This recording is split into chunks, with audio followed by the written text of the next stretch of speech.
The sun was burning gold over the pier waves, slapping the pilings with a steady rhythm, and the air thick with the smell of salt and fried food from the nearby stalls.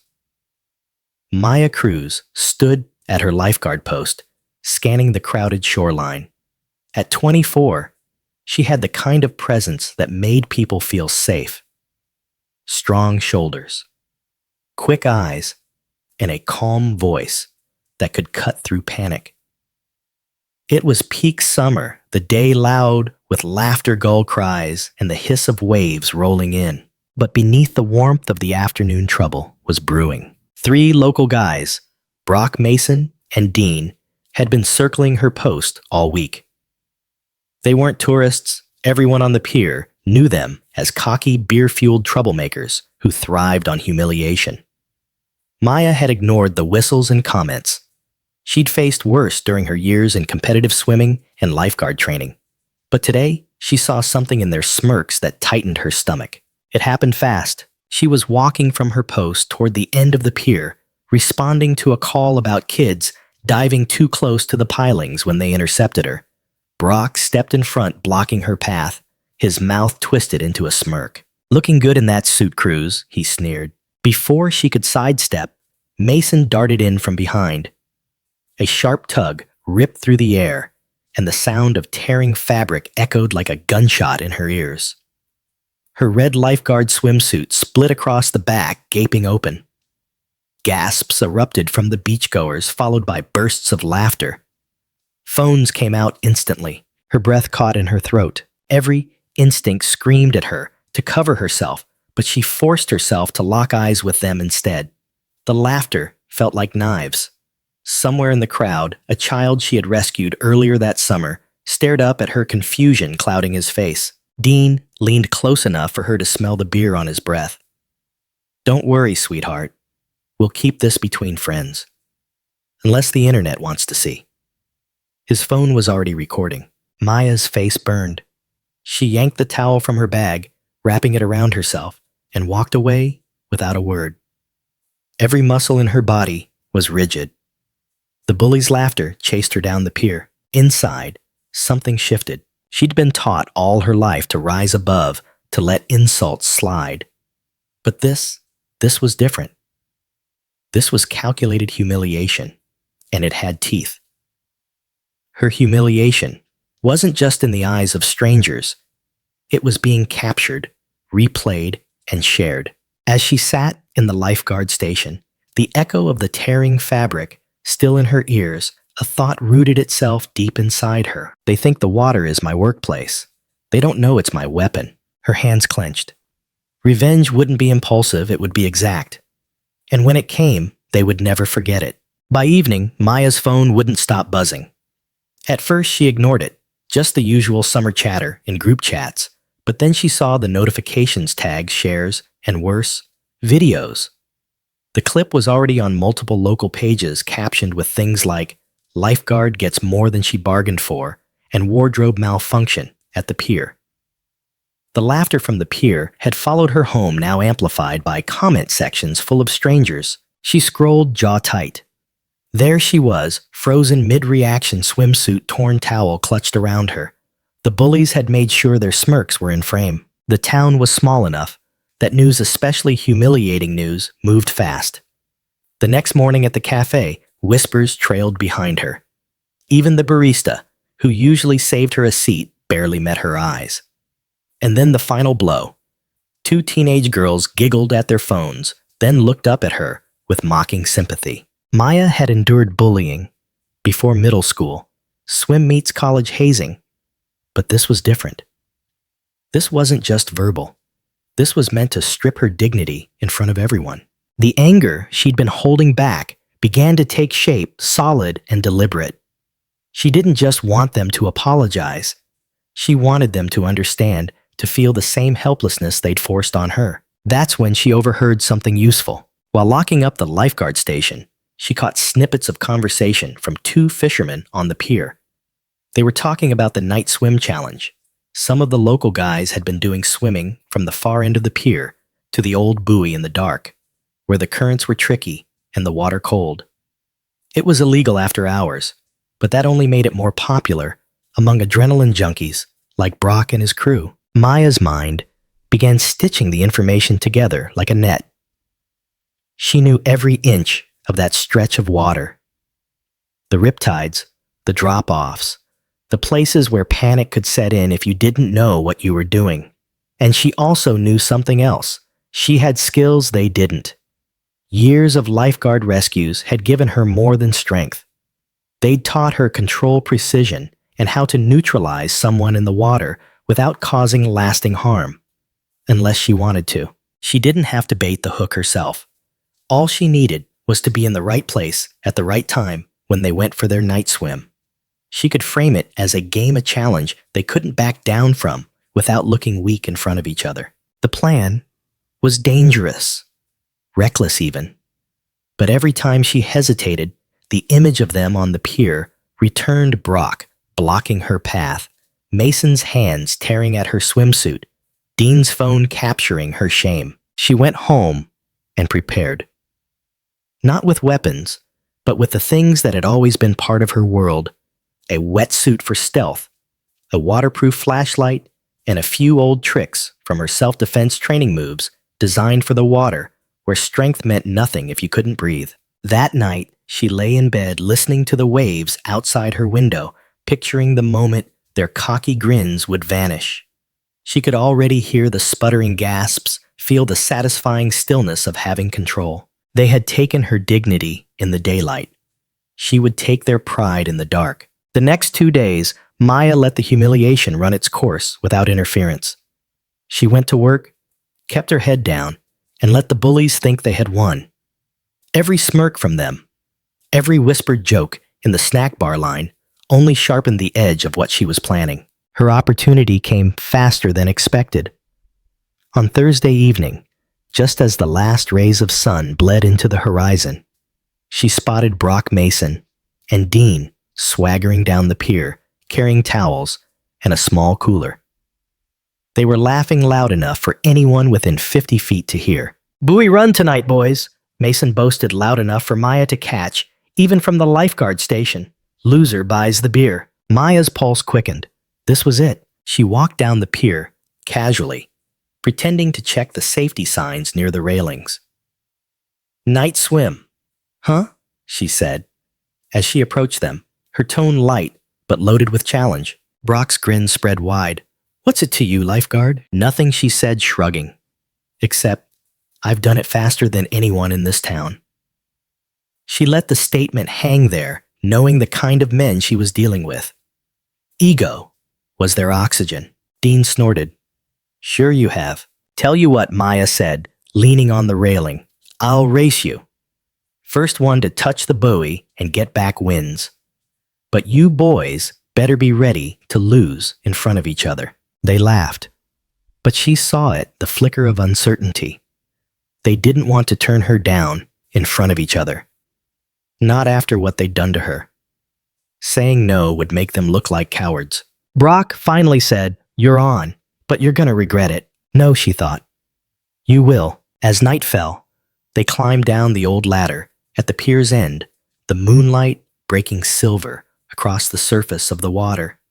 Maya had already slipped into her dark wetsuit, the zipper pulled up high. The cold didn't bother her.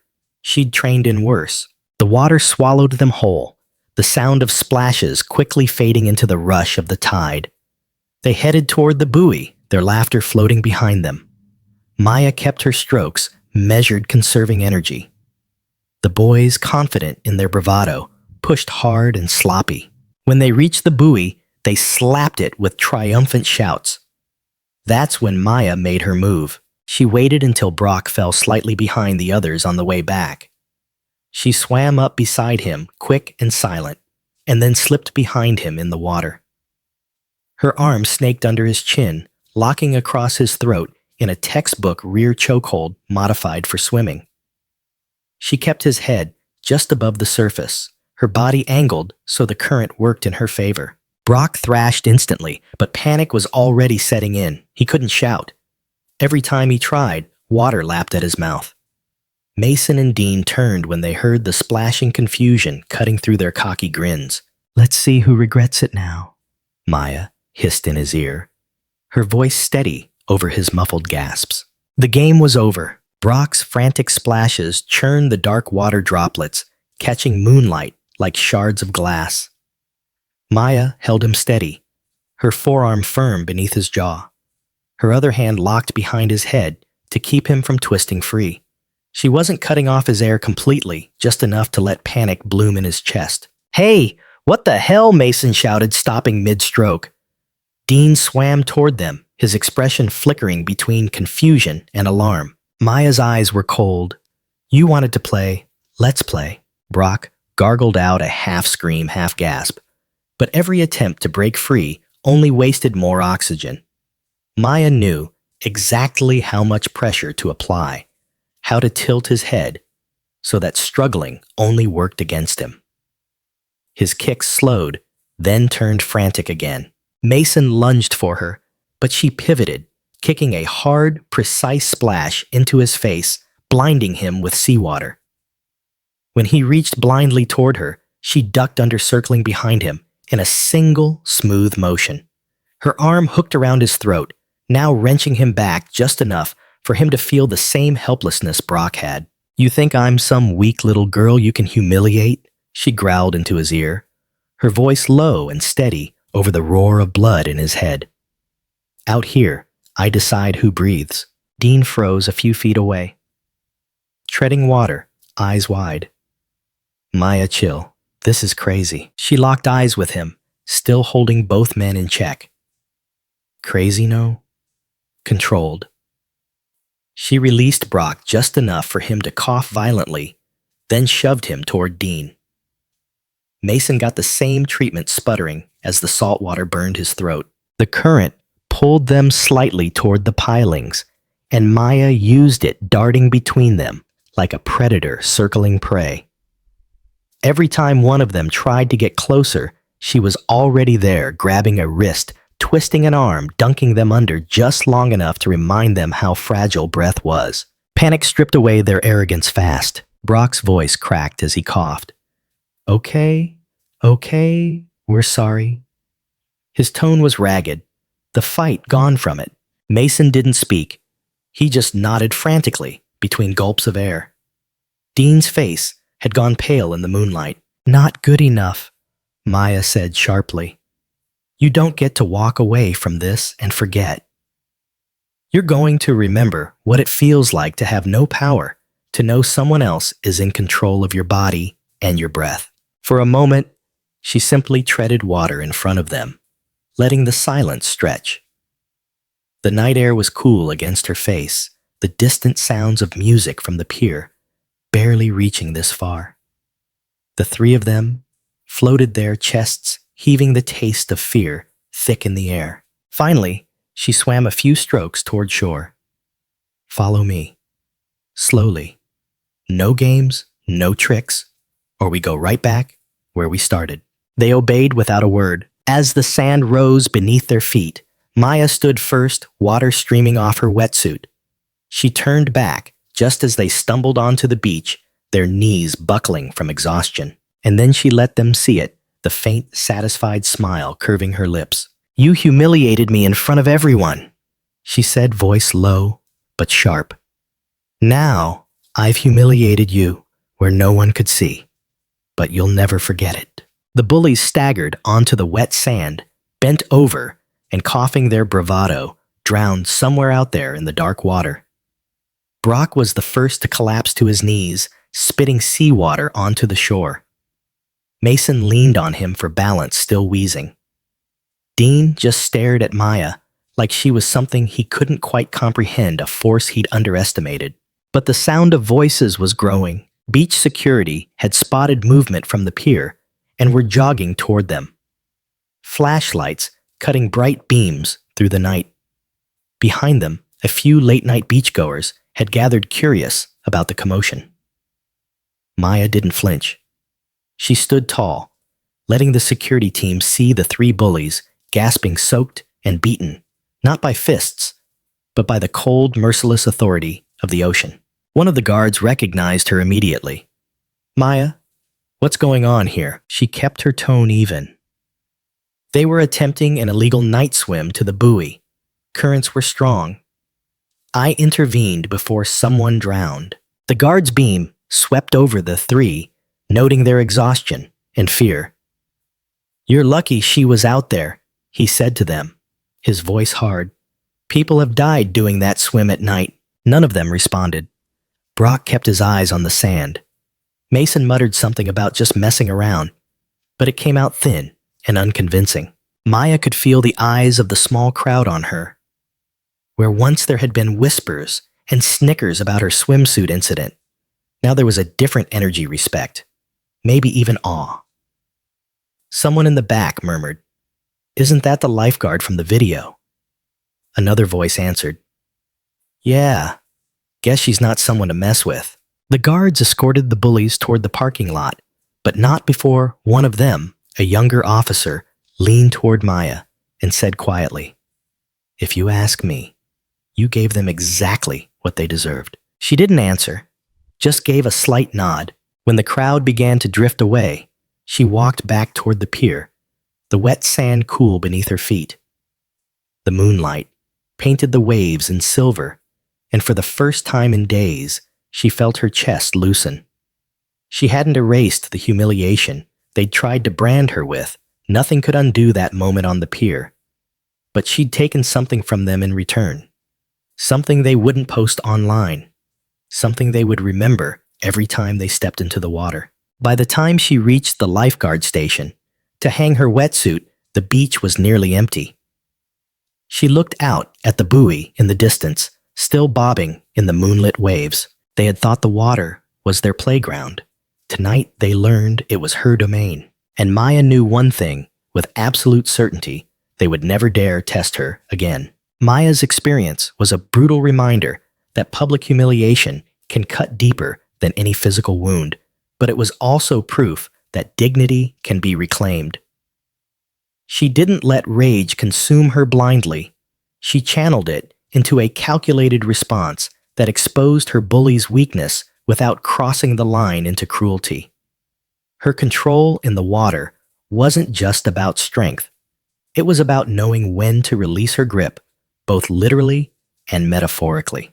The lesson is clear. Power often lies in restraint. Striking back in the heat of the moment might feel satisfying, but lasting victories come from patience planning and using your strengths where they matter most. When faced with injustice, you can choose to remain silent, or you can act in a way that ensures you'll never be underestimated again. In the end, Maya didn't just win. She changed the story they thought they owned.